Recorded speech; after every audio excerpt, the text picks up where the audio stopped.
What's going on, guys? It's Rob from Heroes Avenue, and we have a bombshell news article that dropped from the Hollywood Reporter in regards to the DCU.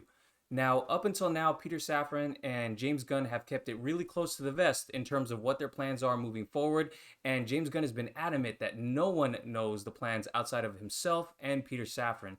But this article from the Hollywood Reporter right now gives us the most clear picture as to where they may go, and it even messes up this picture a little bit more in terms of what the initial transition period might look like, because it is going to be messy, and we'll talk about it in just a second. But before I get started, I know I had just got started with our videos a couple weeks ago, but my camera is broken. So right now I figured out that I can use my iPhone camera to live stream or to live record these videos. So that's why I've been gone again. My camera broke and I am trying to get that issue resolved. But right now I'm recording with my iPhone camera. Thank God for technology. Anyways, let's get into this article. So it says, here we go. Patty Jenkins' Wonder Woman 3 is not moving forward as DC movies hit turning point. New DC Studios heads James Gunn and Peter Safran are in the final stages of prepping their multi-year plan ahead of next week's pivotal presentation of Warner Brothers DC Discovery CEO David Zaslav. So crazy news. I was picking up my Target order when this came out, and I was like, oh, I gotta figure out a way to talk about this news, because up until now, James Gunn has been hinting on Twitter about future projects. He's been asking fans who they want to include in the future DC movies. He's been really transparent, or he's been really interactive with fans, I should say. He's been posting images of things like Kingdom Come. And even under those posts, you see people like Zachary Levi, who are in the current DC projects, or is the current Shazam. He plays a big part in that storyline, and he's been commenting under it. So people like Zachary Levi have been really excited for James Gunn. Jason Momoa seems excited for James Gunn, but Patty Jenkins, and Gal Gadot are probably, I don't know if they were blindsided here, or maybe Gal Gadot was, because she just recently posted something about being excited for the future on Twitter as well. So let's go ahead and move forward with the reading of this. I feel like I gotta read it because it's pretty detailed. So it says, call it DC Rebirth or DC Genesis, maybe call it Identity Crisis or Flashpoint. These titles of past DC Comics event series aptly describe the state of Warner Brothers DC movies, which are on the cusp of a new era, but not before a potentially messy transition period. A cleaning of the slate is common when a new executive team is put into place to run a studio or division, but there is likely precedent for the amount of Clorox James Gunn, or there's likely little precedent for the amount of Clorox James Gunn and Peter Safran could spray as they prepare to launch DC Studios and guide superhero movies for the next half decade and beyond. So that is a long time to be planning forward, and DC movies and superhero movies in general, not gonna lie, I've been feeling they've been getting a little stale. There's been a lot of superhero content out there, and really, to really get the attention of myself and a lot of the audience, they're gonna really need to have a coherent storyline, something that can really captivate people. And as of the state of DC right now, it's fractured. Sometimes I don't even feel like checking social media because of all of the toxicity that's there right now. So if a reboot is something that they move forward with, I don't blame them. I'm just very sad about the potential that DC had. But let's keep going and talk about what it says next. The duo in recent days flew back to Los Angeles from the snowy city of Aspen, Colorado, where they were huddled up deep planning on now, like deep in planning, and now, like holy figures coming out from the mountaintop, have sets of commandments or a DC Bible in hand, or at least a working blueprint. Gunn and Safran are expected to meet next week with Zaslav, the Warner Brothers Discovery CEO, who is radically reshaping the media company and who hired the duo in October to lead a newly launched film and TV division. The pair will unveil to Zaslav a plan that is expected to lay out their vision, although much of their plan, which insiders paint as still a work in progress and one that has yet to be approved, is being kept deep in the Batcave. Details of several possible paths forward are trickling out, and at least one path not being taken has also been revealed. Multiple sources tell the Hollywood Reporter that Patty Jenkins' Wonder Woman 3 is not moving forward and is considered dead in its current incarnation. I never thought they would axe Wonder Woman like this. Not gonna lie, after Wonder Woman 1984, I did want Patty Jenkins off the project. You know, I like Wonder Woman 1 good enough, or well enough, but just the debacle of what happened with Wonder Woman 1984, and given how Jeff Johns is still a part of this, the writing of this next project, I was like, man, this is not the way I would like to see Gal Gadot move forward. You know, I like her as Wonder Woman. I think she's great. I think she had one of the most badass superhero entrances in superhero movies, and I would like to see her move forward. But this shocked the hell out of me when I read this.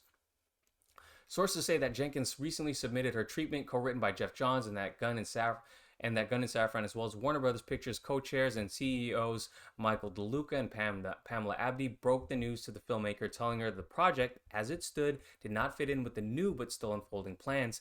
Jenkins directed and co-wrote the previous two movies starring Gal Gadot and released in 2017 and 2020. No decision has been made about the next steps. So again, all this is breaking news. I cannot wait to see how the next few weeks pan out. While the costs are not a factor, insiders say that DC Studios will not have any overburdensome financial restrictions. The studio could end up saving tens of millions of dollars by not making a third installment. Gadot, according to sources, was on track to make a $20 million payday for Wonder Woman 3, while Jenkins would have received $12 million. Those figures don't include any possible back-end bonuses. Warner's had no comment. So it's unclear how any future Wonder Woman movie and Gal Gadot's portrayal of the hero would fit into the new DC plan, but in a bit of head scratching timing, Gadot tweeted out of the blue a thank you to fans on Tuesday, saying she was grateful to be allowed to play the heroine and role model, adding, "Can't wait to share her next chapter with you." It's unclear whether or not the actress knew the project was being toe tagged. See, this is the tweet I was referring to earlier. Like, even Gal Gadot was probably in the dark in regards to this, and I really hope she's still a part of the next chapter forward. But again, if they're gonna redo this thing, I doubt any of the people are gonna make it out of these next couple years. The rest of the DC slate remains in flux, or at least being kept in the pocket of Gunn's own utility belt, but there are several rumors and possible scenarios to consider ahead of next week's meeting. The first, which builds on the shuttering of Jenkins' Wonder Woman 3, is the closing curtain of the Snyderverse and the heroes cast by filmmaker Zack Snyder for his Justice League. This one sees the shutting down of Man of Steel 2 with returning Henry Cavill and having no more Aquaman, fronted by Jason Momoa. These characters are to cameo in The Flash, the highly anticipated time travel adventure movie that is due to release on June 16th. Cavill shot his part for the cameo in September, but sources say that there's a debate inside the studio as to whether or not to keep the cameo, and if its inclusion promises something that the studio would have no plans on delivering. So just yesterday and last night, the talk of Twitter was basically test screenings of The Flash that didn't include the shot scene from Henry Cavill, which is absolutely crazy because Henry Cavill, after the Black Adam promotion, just went onto social media and basically announced his return as Superman. And it may have been just a ploy to get people to support Black Adam. I wouldn't be surprised. But man, this dude just quit The Witcher for a potential return as Superman, one would think. And this is how he's going to be done. Oh, this is crazy right now. Like, this is absolutely crazy. So let's keep going. Warner's insider cautions that no plans have been finalized and that Flash remains an unlocked picture. The Cavill situation is more than a little thorny, as the actor made a cameo in Black Adam, the DC-centric movie released in October. The Monday after the movie opened, Cavill posted a video on Instagram where he announced, "I want to make it official, I'm back as Superman." Just said that. At the time, he was not incorrect. Warner Brothers was indeed developing a sequel to 2013's Man of Steel, actively meeting with writers. Andy Muschietti, who directed The Flash, even expressed interest in sitting behind the camera for something that would have brought a tone similar to the hopeful and heroic colors of the 1978 movie directed by Richard Donner. F that, man. I don't want to see that again. I mean, I like that movie, but okay. Side note, that was a sidetrack, sorry. Considered a benchmark in comic book movies. In fact, the current leadership team at Warner Brothers Pictures, Michael DeLuca and Pamela Abdy, did desire one more go-around of the Snyderverse heroes, possibly even having another Justice League movie with those actors, but that was before Gunn and Safran began formulating their new and still in flux plan. Also, unlikely is a sequel to Black Adam, despite the hype surrounding the movie of launching a new corner of DC. A lot of It led by star Dwayne Johnson. The movie only grossed 385 million worldwide, and insiders at the studio say the movie, which cost more than 190 million to produce, two sources peg the actual cost at 230 million, not including marketing, will be lucky to break even considering ancillary revenue. That movie sucked, dude. Black Adam sucked. The more I think about it, the more I hate it. The action was cool. That's like the most I could say about it. Even if the movie does eke out a minimal profit, any follow-ups inherit inherit rising costs dim the prospect of a sequel. Johnson hoped to carve out his own piece of the DC pie, but multiple sources say his playing up of returning Cavill and his own involvement with DC may not be endearing him now to the new management. Johnson and Cavill are both managed by Danny Garcia, who is also Johnson's producing partner. The perception of Adam turning a profit or not is a conflagration now being waged in public, with Johnson tweeting the movie would net over 50 million after Variety Story said the movie would lose over 50 million theatrically. Momoa, meanwhile, could emerge as a pivotal figure into the new plans, according to several sources.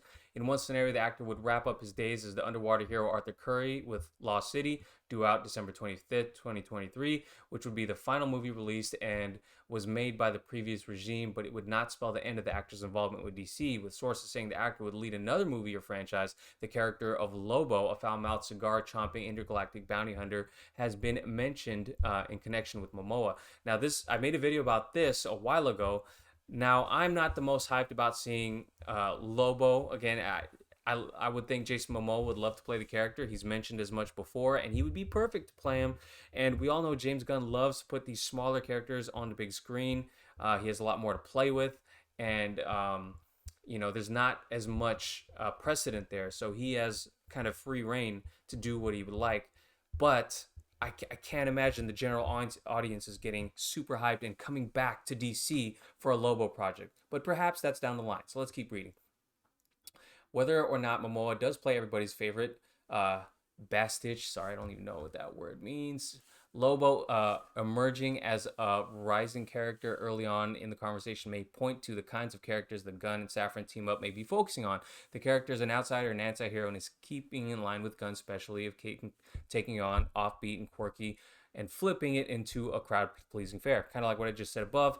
Curious enough, I'm just remembering now, James Gunn just reposted the poster for Blue Beetle. So he's promoting a movie that is currently in the current slate, but will it go into his new slate? Man, I cannot wait till James Gunn presents this because I am very curious, more so than I've ever been, about the future of DC. Whereas I've felt dread in the past with all the news that's been coming out, now I am curious. I'm still sad that a lot of the characters I love may be potentially being replaced. I'm looking at this with a little bit more interest now just because, man, we really don't know what's coming next. Part of the plan could entail a truly fresh start and having no baggage from any previous regimes as they set about resetting how DC movies and shows are made. That, however, does not take into account the possible success of movies as Shazam, Fury of the Gods, on which Safran is a producer, and Blue Beetle. Would that plan include forging ahead without the actors who inhabit those characters and recast them, even though the movies proved to be a box office hit? That's something I just questioned, a second ago. Observers are convinced the plan calls for an interconnected story universe, and there's rumblings of the establishment of a creative brain trust. The brain trust may be already rolling in some capacity, as sources say that Safran in recent weeks has been meeting with writers in his Los Angeles home in an effort to hone the presentation, gathering feedback and ideas for the plan. One part that Gunn Safran's agenda seems likely not to touch, at least for now, is the Matt Reeves Batman universe, in which Robert Pattinson dons the cowl of the Caped Crusader. Reeves is writing the sequel to The Batman, which opened on March 4th. The filmmaker is also overseeing the launch of two Batman series that spin off this movie, including The Penguin. Okay, that's the end of the article. Wow, that was some fast reading. Apologize, guys, for that. Trying to read through that fast. Don't even have my glasses on. Man, how crazy is this news? Like I said, it's kind of bittersweet news to me. Like, some of us saw the writing on the wall. A lot of people were calling for a reboot. And I gotta say, the universe, since Zack Snyder left, there's been good movies that I've enjoyed. The news, the atmosphere surrounding everything, it's just been toxic. The fan base is divided. the fan base is talking but not supporting the movies in theaters. It's just crazy. Like I absolutely there's no other movie that captured or that enthralled me the way that I felt in watching Man of Steel, and then even more so, I remember the moment sitting in theaters in Batman v when watching Batman v Superman when the Flash time travel scene for the first time where he talked to Bruce Wayne in the Batcave. I was like my jaw was dropping in seeing what I was seeing and the potential for that universe. I was so excited. There's no other movie, no Marvel movie, no show. There's so many good shows out there right now that have made me feel that feeling. So to see these potential characters not moving forward in a future project or kind of unceremoniously saying goodbye in the Flash, it's sad. But I gotta say, if I was James Gunn, the way to go is to reboot because you got one corner of fans that are hardcore Zack Snyder fans, which I am a part of, but then within that corner of fans are super toxic fans that keep trying to boycott every movie.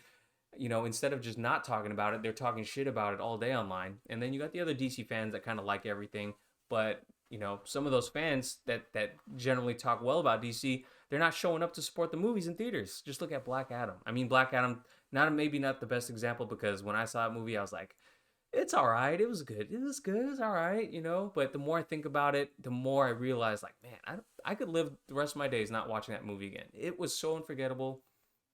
I mean, it was so forgettable. I liked aspects of the movie, but there are a lot of aspects I didn't like. Um, and I can care less if they make another one. That's just how I'm feeling right now. Wonder how you guys feel. Do you think they're gonna reboot the whole universe? We'll probably get an answer within the next couple months. But until then, man, it's this wild ride is gonna continue for the DCU. The DCU almost said DCEU. So again, guys, sorry. Again, my camera's broken. I'll show you right here. Those of you that's been rocking with me for a while, camera's broken. That's what I usually stream with. I've been trying to fix it and tinker with it while also rearranging my desk. Check out Trinity right there. But yeah, good to see you guys. Hope to talk to you more soon. Let me know what your thoughts on the article and down below. Peace.